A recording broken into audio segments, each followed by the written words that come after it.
Good evening, everyone. You know what they say about Norwich and its weather? If it's sunny, then it just means the rain hasn't arrived yet, and it's most certainly due on the day. But of course, you didn't come here to find out whether or not it's raining right now. You've come here for some more politics. So where do I begin with this one? Oh, I've got a couple of spicy ones today. Or maybe that was the chicken jalfrezi I had on Thursday. Anyway, I've got a couple of topics to talk about today. First and foremost is what happened with Nigel Farage and his little debate or little speech or what have you. Because it turns out one BBC presenter, and we know they're totally impartial and unbiased, or maybe I was right first time, because I'm probably going to butcher the name here. I can't remember the middle part of the double-barreled name, but Gira Gedru Murphy, I think? She decided to breach impartiality and basically say that Farage was using inflammatory language when referencing what Donald Tusk had said about Polish's borders. You know, where he basically said that the small trickle of migrants had now become a flood of them. Yeah, that one. Which goes to prove a point that more often than not, when the globalists say it, it's fine. When the bureaucrats say it, it's absolutely fine. But when somebody who is perceived to be far right says it, oh look, it's suddenly bad to say. Isn't that funny, folks? How it can always be perceived to be good or nothing wrong with it in the name of globalism and Marxism. But the moment somebody patriotic or nationalistic says it, all of a sudden everyone takes offence. But back to the BBC presenter, it was kind of satisfying when hours later the poor bint had to basically apologise to Nigel Farage about it. Yes, she had to apologise on live television for the BBC. Now that is a rare sight. Just like my chances of getting a girlfriend. Anyway, that is a rare sight to behold. So when somebody from the BBC is issuing an apology, it is particularly satisfying. Though I will at least give her credit for this much. At least she had the brass balls, whether up here or down there, or in my case both, to actually apologise for it. So I will at least give her credit for that much. Now don't you worry, I'm not suddenly turning into a pro-BBC propagandist person. Absolutely no chance of that shit. I'm just merely giving credit for at least having the balls to man or woman up. Now if only we could do the same about Humza Yousaf, who basically went on that white hate speech tirade. Or what about the BBC presenter who basically went out of his way to say that there's basically an awful lot of white people in there, but no one bats an eyelid about it. Now, as I said in my previous video, which should be uploaded first, I basically said that the only way that any party who gets elected is going to stay in power is that if they tackle the three fundamental things. First and foremost, get us out of the ECHR. Step 2, close the borders. Step 3, regain our sovereignty. And I still stand by that, and always will. Kind of funny to think about, though, when I used to have this idea of maybe I should become an MP. At least then, I'd have the current Norwich constituents running for their fucking money. Or maybe there is someone who already thinks like I do. I don't know.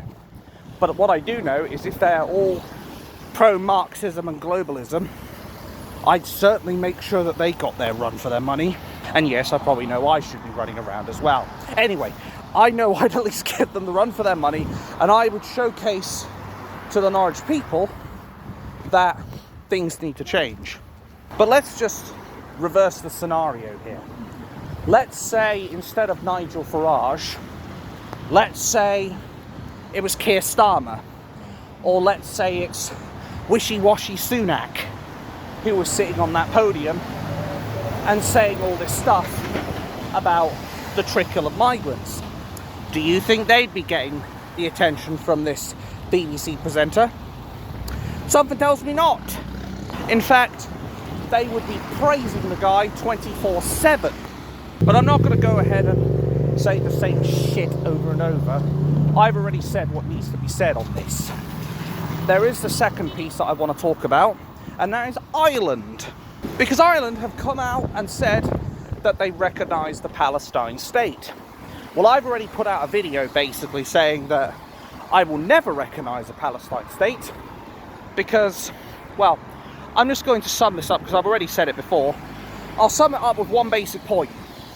How do you think the government is going to run in a Palestine state? Do you think they're going to tolerate people from all backgrounds and all creeds and all sexualities? Well, considering that Palestine is predominantly Sunni Islam, I'd say not. And I'm pretty sure the gay people would be telling you that from their graves, or as they're being tossed off a building or being stoned to death. But of course the mainstream media won't tell you this, because, say it with me folks, it doesn't suit the narrative. And isn't it funny as well how the mainstream media are also going after Israel like they're the bloody devil, yet they won't comment on the fact that Egypt, who hasn't taken any Palestinians now, and they built a off great big wall, in fact. The Egyptian army has basically gone out of their way to attack the IDF. And now for the reaction from Hamas and Palestine, basically IDGAF, if you catch my drift. And for anybody who doesn't know what that means, it's basically I don't give a f***. That's what their reaction is going to be. Or they're going to be celebrating it. In fact, they already have been. And I've done a bit more digging about this whole Palestine versus Israel shit.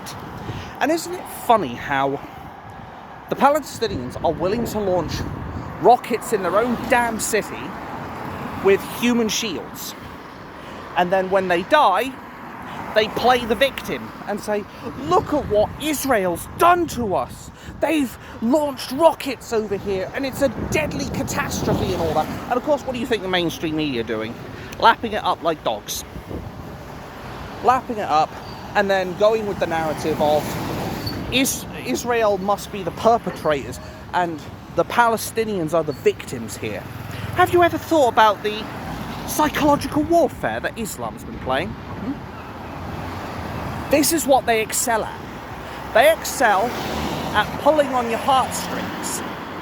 They excel at attacking your mentality, attacking your psychological well-being. Because after all, realistically speaking, a human's natural reaction to women and children being killed is, how could they do such a thing? How dare they do such a thing? And they know this.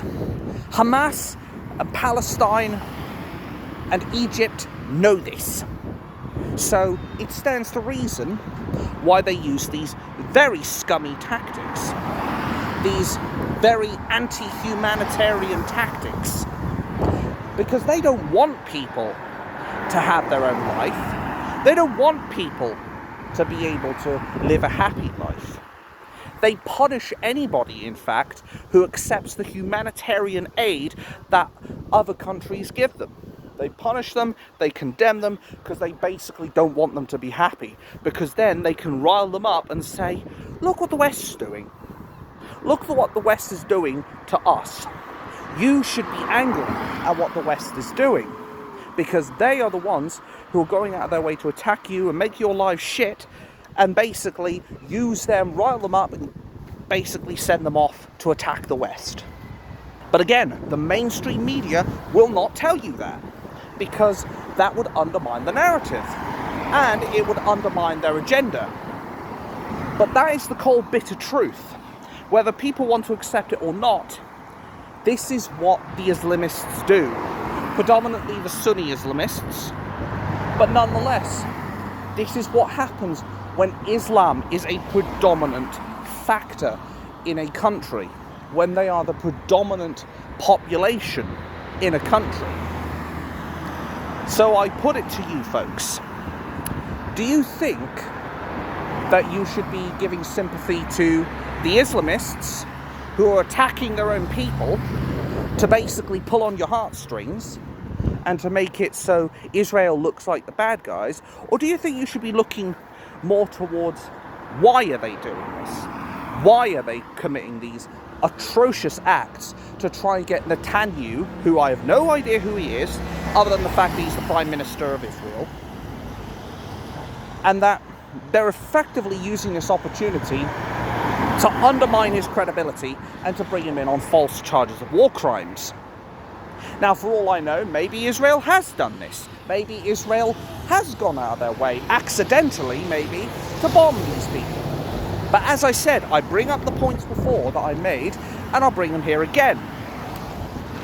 What does Islam do? They are specialists in guerrilla warfare, in psychological warfare, and pulling on heartstrings. So at the end of the day, you can't really trust Palestine, because we know these are the tactics they like to use. These are the tactics that they know will target people's credibility when it is them merely projecting what they're doing.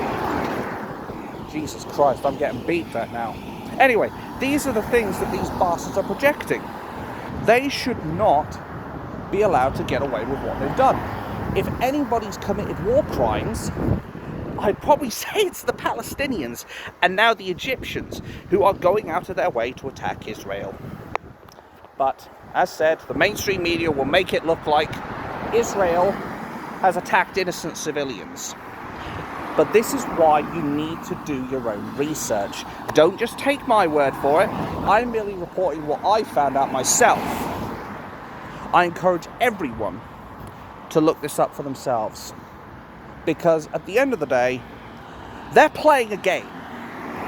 It's a bit like Game of Thrones. They're trying to use any which means necessary to reclaim the throne of Israel.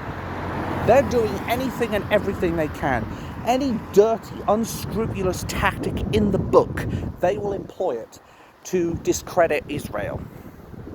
And I will say, once again, and for the last time, do your own research, because these are the people that other countries want others to recognize as a state. This is what they want Israel, what they want Norway, what they want every other country in the world to recognize. Them as a state, as victims, not people who are willing to do the most disgusting atrocities to the most helpless people. Once we realise this, do you think the United Nations are going to be sympathetic? Do you think other countries are going to be sympathetic to the Palestinian cause? Ask yourselves that as a serious question.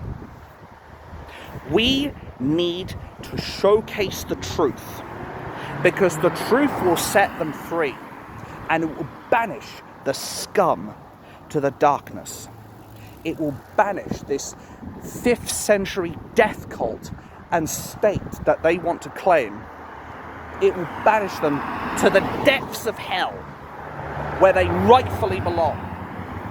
Because I'm not going to sit here and justify the Palestinians and Hamas and now the Egyptians' actions to coordinate with one another to discredit a nation for crimes they have not committed. It's time we showcase what this evil organisation and evil acts of Palestine are doing, and showcase to the sheep that these are the kinds of people that our governments want in power. We must stop that at any cost.